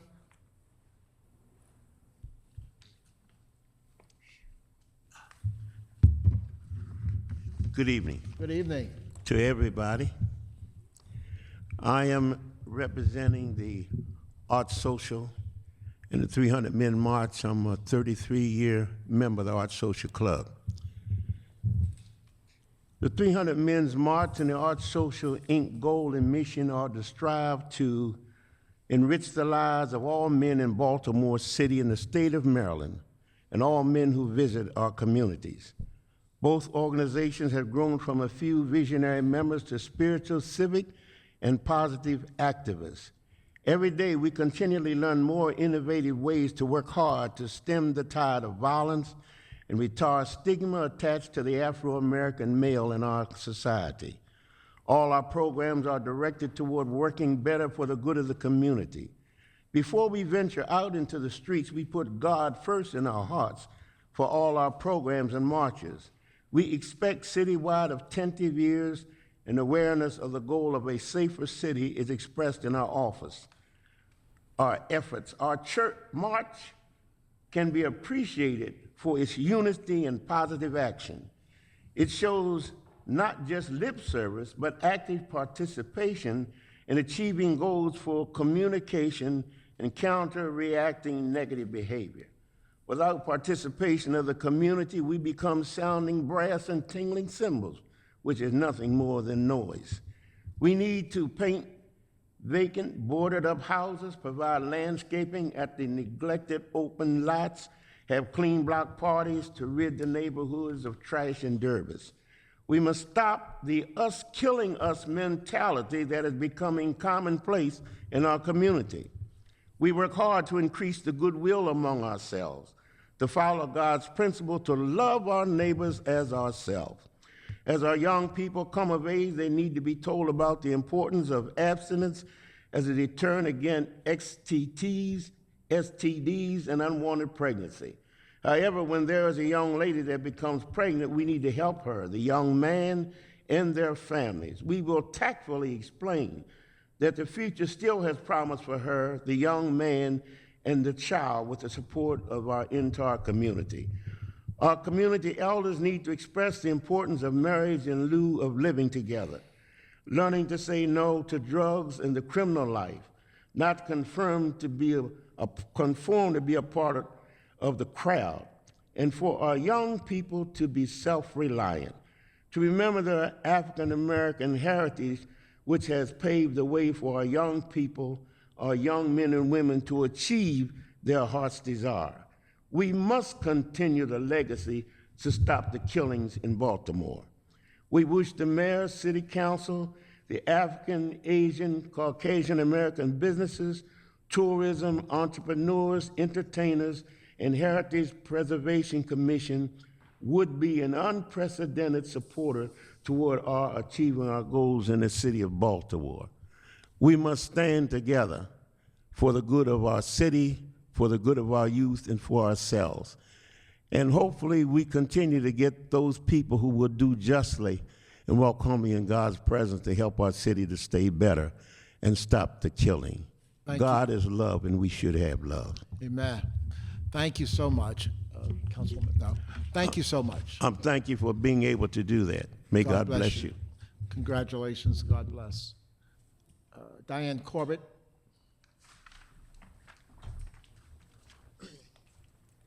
Good evening. Good evening. I'm here to support the Council Bill 0204.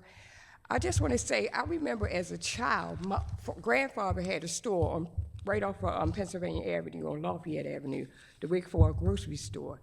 And I remember all the entertainment up on Pennsylvania Avenue. I'll be 60 on next year.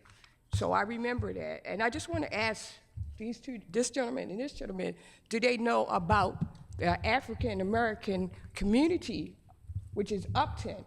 And the way I look at it, it's a shame before God. This is. I need you to. The camera's in front. I'm sorry. So I just want to say. I'm sorry. Okay. And pull that. I'm sorry. I apologize. Would you pull this microphone down? And okay. Thank you. I want to say that the Upton community in West Baltimore is a historical district, but it doesn't look like a historical district. I look at Farrell's Point. I live there up the street from Farrell's Point. Canton. I don't live too far from Canton. Patterson Park, Federal Hill. These are designated areas of historical, but not our area. You have a sign that says Upton, but there's no progress in Upton.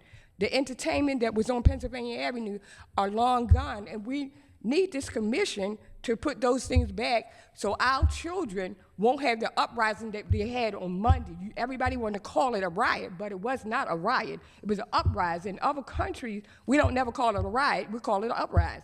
So if they know about their history and their heritage, we wouldn't have none of this, and it also will produce jobs for them, the ones that are in entertainment. A lot of people don't know it because we don't go and fellowship with them. We don't ask them what they need. A lot of them are rappers and stuff, in Baltimore, but they don't have that type of people pushing them to do positive things. So they're gonna do what you saw on Monday night. And I feel their pain. I don't go along with what they did, but I feel their pain, I understand. But if we had this commission for African American tourists, it would be much better, and the money would come in our community. We wouldn't be asking anybody, because we can help fund those money. Anytime $1 trillion is spent in the African American community all over the United States, we have money, but we just need someone to help us, and to push our business and our not only the entertainment business, but like clubs and stuff and restaurants and stuff in our community. We can help the tax business in Baltimore. Every time I hear the mayor say we need more taxpaying, okay, if we need that, then we need a commission for the African American tourists. Mm-hmm. And that's all I have to say. Thank you. I have no questions. I appreciate it. Let me just mention, we probably have 5 or 6 more speakers. I didn't mention it early, but we are against a clock of 7 o'clock.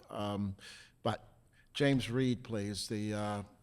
It's being televised live, and it's Mr. Reed, and it does stop at 7 p.m. We will hear anybody who's here. I just want to mention that. Ms. Reed. Just for you to look at. Okay, thank you. Thank you. If you like, just for you to look at.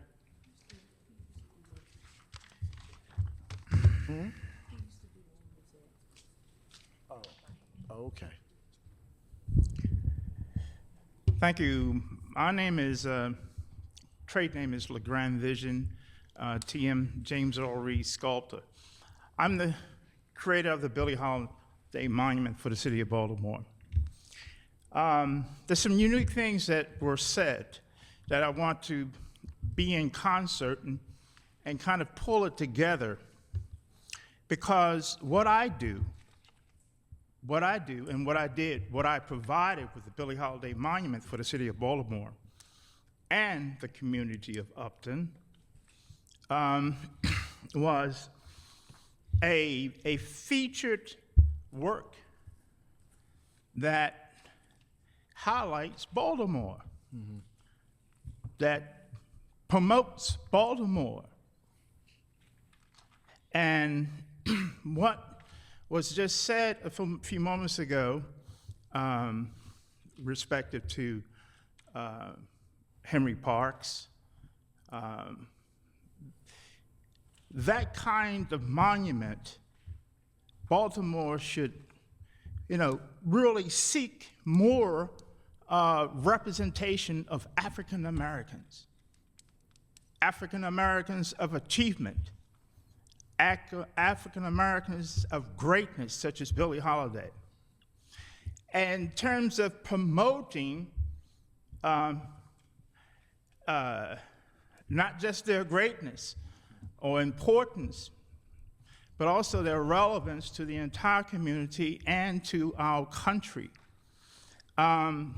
So I see the tie-in with the effort to get the monument to Henry Parks done, and that Baltimore should be clearly involved with that, not on an extemporaneous sideline and hoping to reap the benefits of that.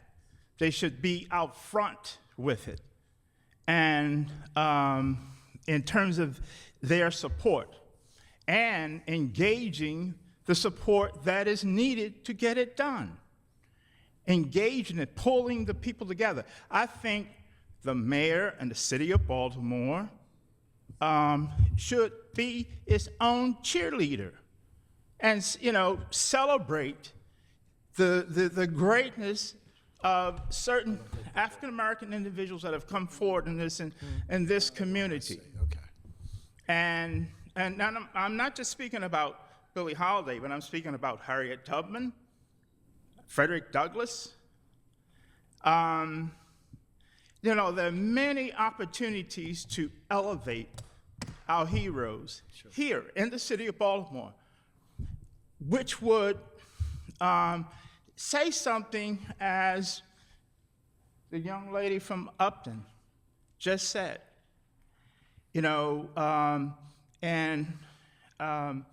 there's a need for our children to understand that we are a people of greatness. We are a people of achievement.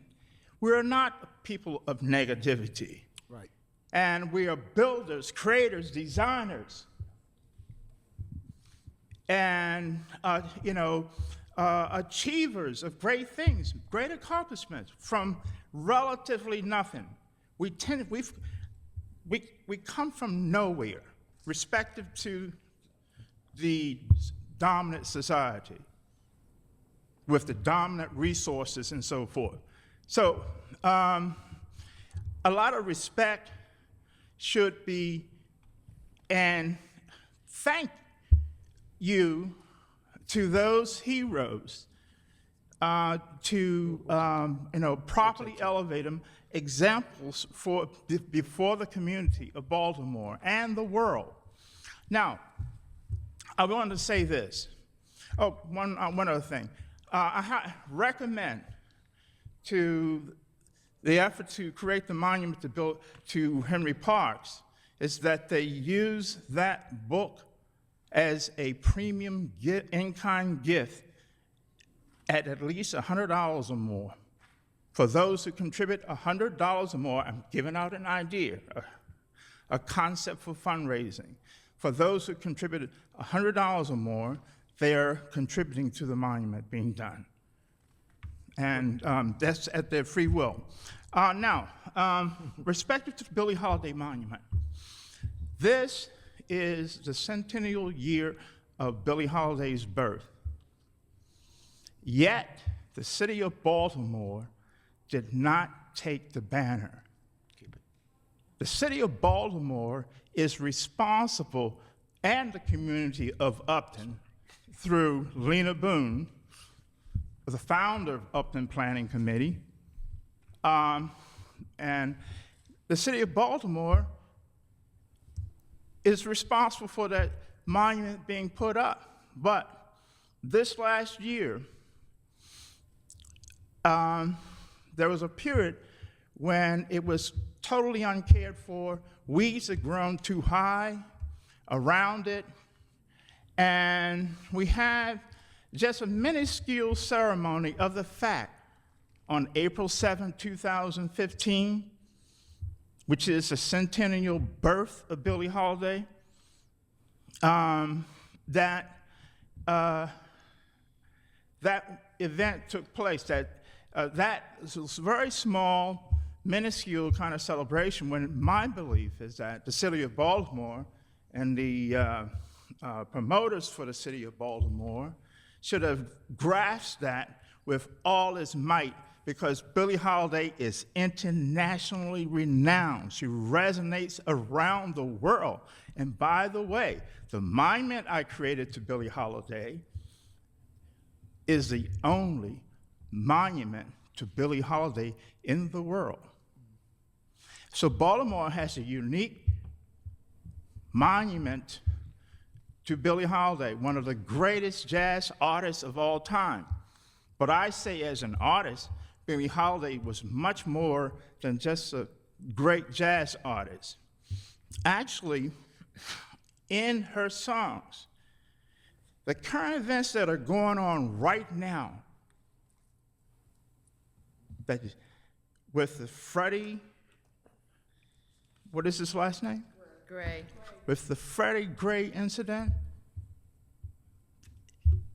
it's the same thing. It's a that's a historical fact that's still being advanced.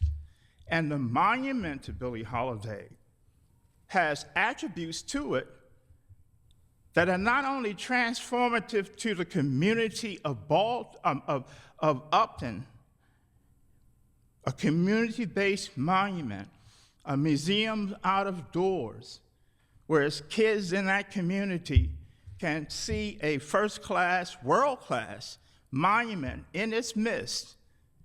Those who may never go to a museum at all. So there's a museum out of doors. It's a transformative, it's designed as a positive, transformative agent to that community, a first-class monument. And but Baltimore did not embrace it. On an international basis, it should have taken the leadership and gone forth and celebrate with a big bang. On that monument is a special edification of the fact that in 2009, Barack Obama became the first president, African-American president of the United States. Also, in 2009 was a centennial celebration of the struggle of the NAACP, and that really came to being, for one of the reasons it came into being, was the end lynching in America. And going back, or coming forward, rather, to the Freddie Gray incident, there's a tie-in, there's a linkage, there's a lack of consciousness and understanding what is the problem. The problem, it just manifests itself over and over, but no one really addressed and solved the problem.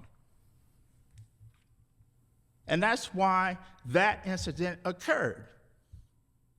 And it has occurred, interestingly enough, at least 3 or 4 other times of our recent times, and magnified in the media. It's the same thing.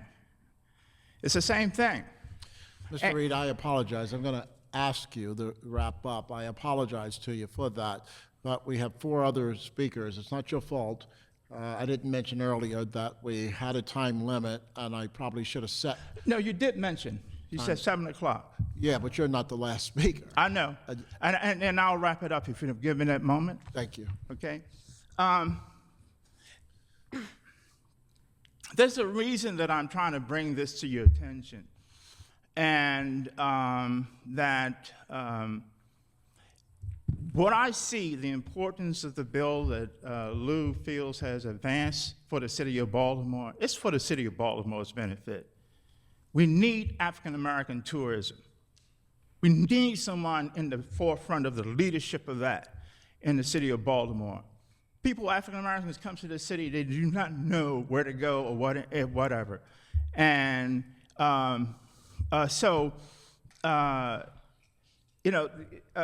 they may have heard about the Great Blacks in Wax, but still I think it's under-supported, and we need greater support of these institutions. I'm a proponent of black institutional development. Sure. My definition of politics is who you decide to feed. Black institutional development helps feed those within that black community, support those in that black community, elevate those in that black community. So, but I see, what I want to say in conclusion, what I see is a connection between the elevation of our heroes, which is what I do. It's what I did with the Beale Holiday Monument, as a featured tourist, a part of the featured tourist attraction that should evolve healthily, not sickly, healthily, with proper resources to execute for the benefit of the citizens of Baltimore and the entire world that comes to Baltimore. Thank you. Did you bring written remarks, Mr. Reed? Did you bring written remarks? Did you have written testimony? No. Okay. Thank you. If you can give us remarks back, that would be grateful. We would be grateful to enter them into the record. Thank you. Great. We appreciate it. Thank you. George Harris, followed by Linda Felder, please. And I ask that you guys take 3 minutes. I know others have, but I'm asking that you do 3 minutes because there are 2 others after you. Thank you. I'm sorry. Go ahead. Sir? Okay. Then, is it Mr. Anthony would be after that? Go ahead, sir. Pull the mic up, yeah.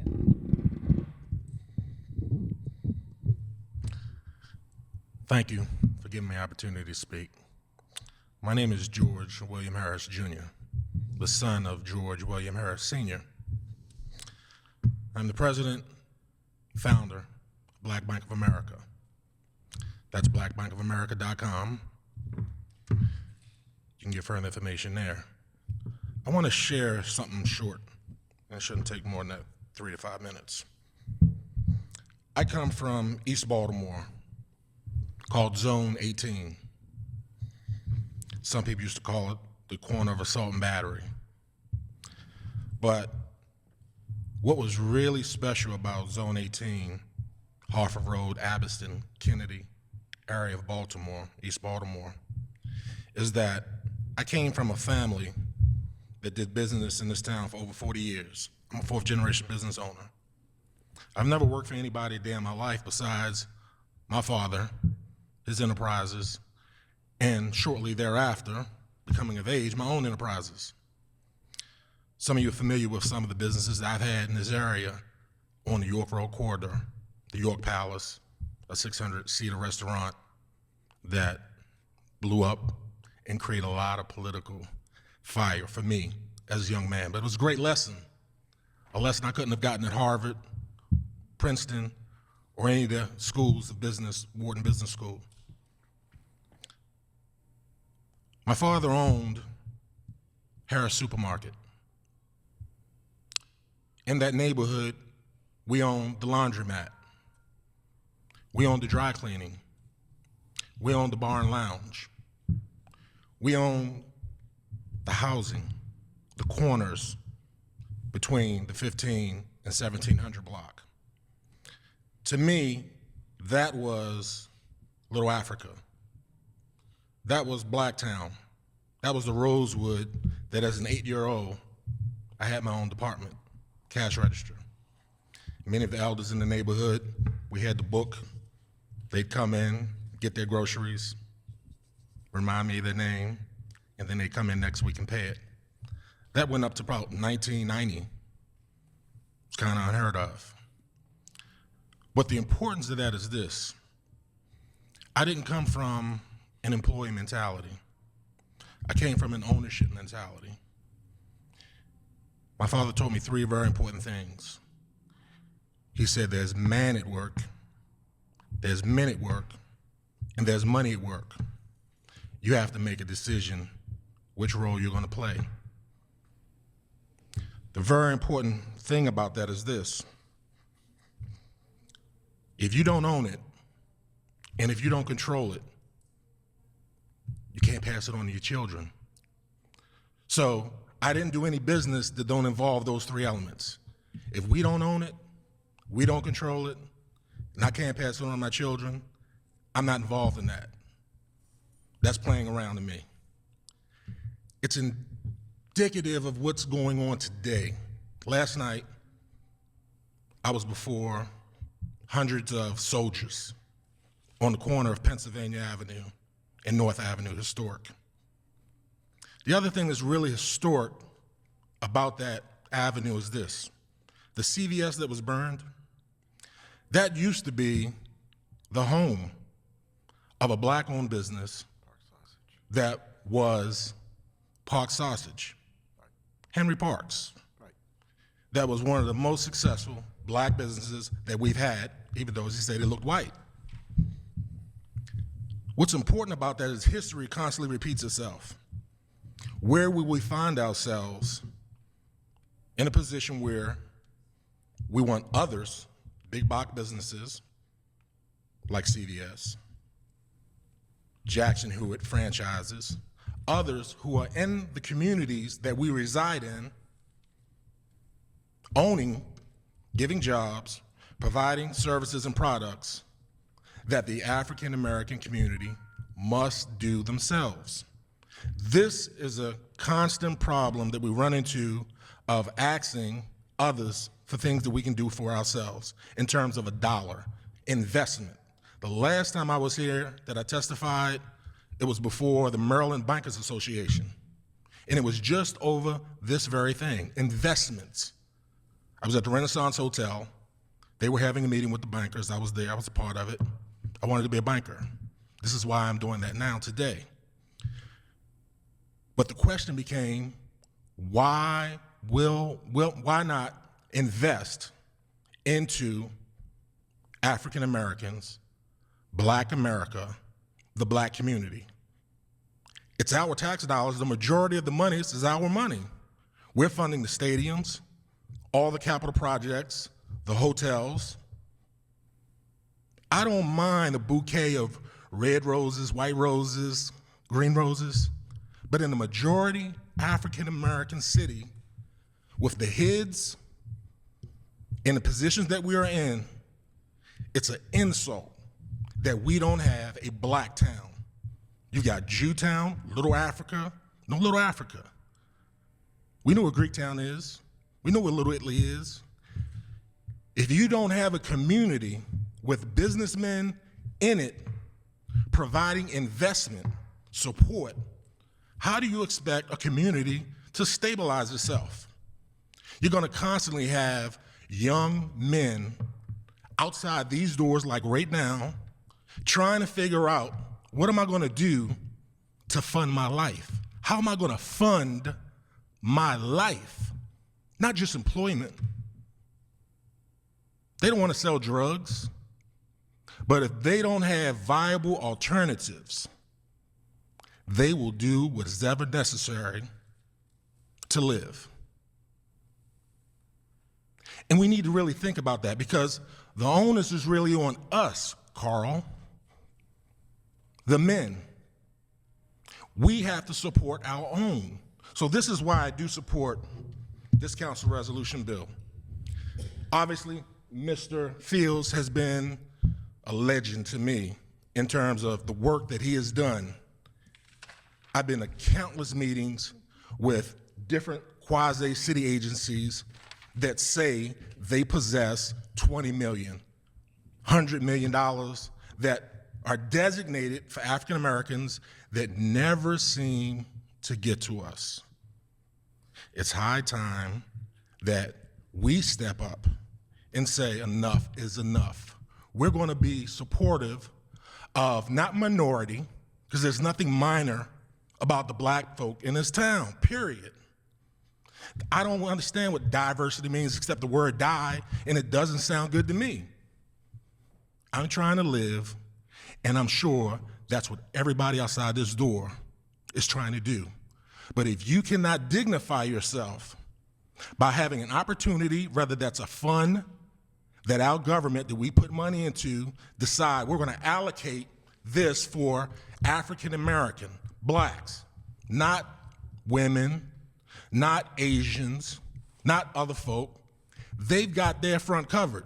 We got to cover our back. So I know what I'm saying may not be politically correct, but somebody has to say that. I have no problem saying it. I intend to be in business all the days of my life. My son won't work for anybody else. And I hope that one day your son or your daughter have that option themselves. You should want that. There's nothing wrong with a job. But if we're staying on a job for 10, 20, 30, 40 years, when your son looks at that, what do you think he wants? What's his desire? A job. We've got to think bigger. As one of my mentors, Henry Parks, said, what we're looking at today will not be the same 20, 30 years from now. So I'm going to close out, but I just want to say some names I just want to recognize, because oftentimes— Mr. Harris, I have to ask you to wrap up. I'm going to wrap right up. Oftentimes, we don't give recognition. There's a wall that says on North Avenue and Harford Road that says, it's a mural. It says, no matter how far the river flows, it never forgets its source. So there's some gentlemen named Henry Parks, Little Melvin Williams, Ray Haysburg, Mr. Willie Adams, Eddie Brown, Stanley Tucker, Bill Jews, Joe Haskins. These are men who've made their mark in this town. And I submit to you who are listening, don't think small. The sky is not the limit. The limits that you place in your mind are the limits. You can be anything you want to be. Just decide and do it. I thank you for your time. Thank you. Ms. Anthony, followed by Ms. Lawrence, please.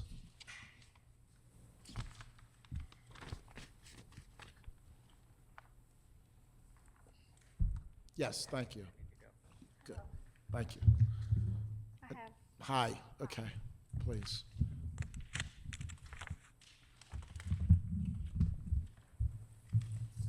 Thank you.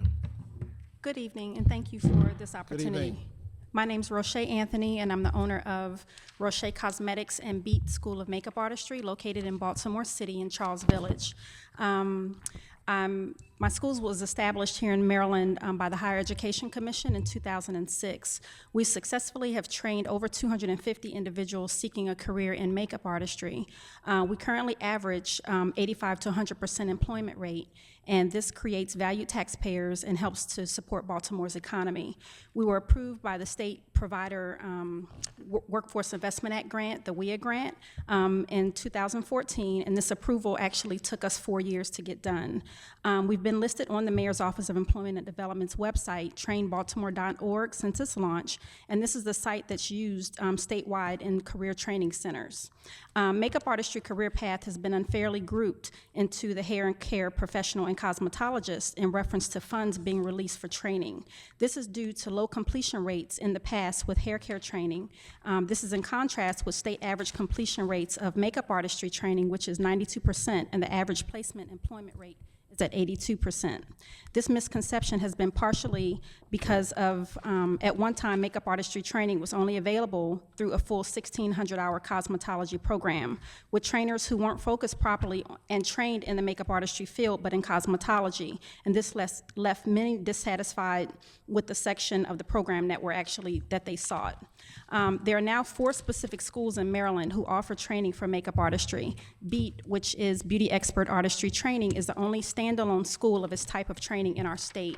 We operate in a 1,000 square foot location in Charles Village. We seek to have the state of Maryland, as well as Baltimore City's Board of Directors, that has control of the programs that are allowed to receive funds, reevaluate and reconsider allocating funds to the profession of makeup artistry. With this rapid growth expectation, both within the hospitality and tourism sector, as well as arts, entertainment, theatrical, and performance categories, to be eligible for funding to be released through the WIA program. We are able to receive funds now from all of the counties of Baltimore, except for Baltimore City. They refuse to recognize our program for allocation of funds. I've listed several links and quotes from different sites where they're stating that the career of makeup artistry has faster than growth average for all occupations. The U.S. Bureau of Labor and Statistics also shows that it's growing faster than average of all occupations. And the earnings on average are in range of $31,000 up to about $47,000 annually. We've been asked to speak at various career fairs, high school workforce career centers throughout Maryland and various counties. Our main target market as a small business who seeks to assist with launching careers and impacting the economy is Baltimore City. We implore you to address this matter so that those seeking a career in the field of choice are able to gain assistance. When this is done, there will be eager individuals prepared for the workforce. As a small single woman minority-owned business, I seek to share this knowledge to build others. My company is in desperate need of a new location so that we're able to expand our career offering as well as touch more lives through state-approved training, certification, and employment opportunities.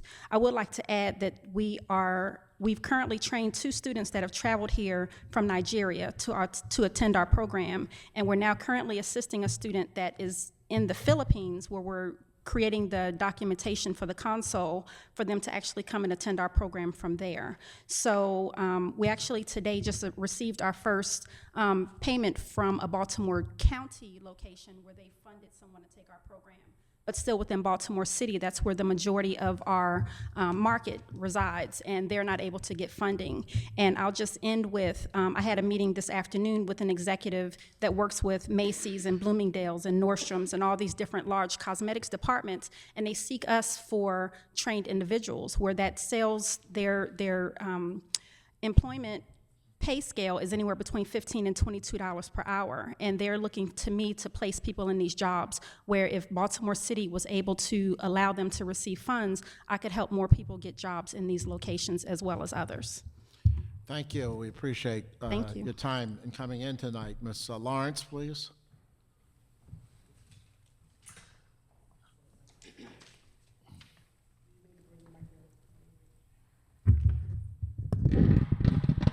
I'm gonna good evening. I'm Edna Lawrence, and I am the CEO and founder of a Grandmother's Pillow Inc. I have a 20-year history in Baltimore City. I come under the original Baltimore Roots program. We brought millions of dollars into the city for education under the Family League of Baltimore City and Mr. Kenneth Montague of the Department of Juvenile Justice. I have my book here. I have an educational book that started, it was in the school system in 2007.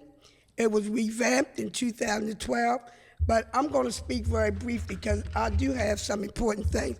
I actually was invited here tonight because I'm a part of the downtown Development Partnership, and we were supposed to have an investment meeting tonight, but it was canceled. But I'm here speaking for the commission because we need the African American business owners, which I am a partner, to be involved in the annual action plan for Baltimore City from 2015 to 2020. We need our organization to be registered in all the draft programs, all the grant initiatives that comes under the Baltimore City Development Corporations and issues like that. We need to be identified. Although they send out notices and say that this is a public hearing, I'm sure that most of the people that spoke here tonight was not even aware of the meeting for the Board of Estimates. So I'm here speaking about our commission being involved in these annual action plan. You know, all these consolidating action movements that set standards, like the one that's going to be reviewed on May the 11th, 2015. We need to be involved. Our commission need to be invited to the table.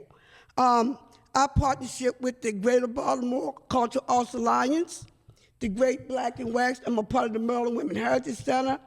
I've met the gentleman from Visit Baltimore, and we need to have our community know that we have $32 million that has been invested to programs in Baltimore City, even African American program that the African American community does not see the funding because it's limited.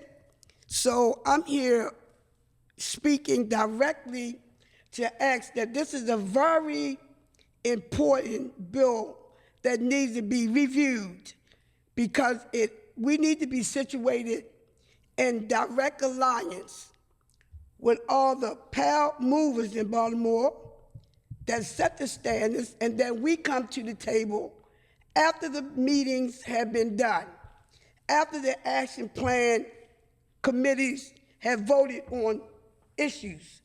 Then we come to the table then. I got this letter March the 31st.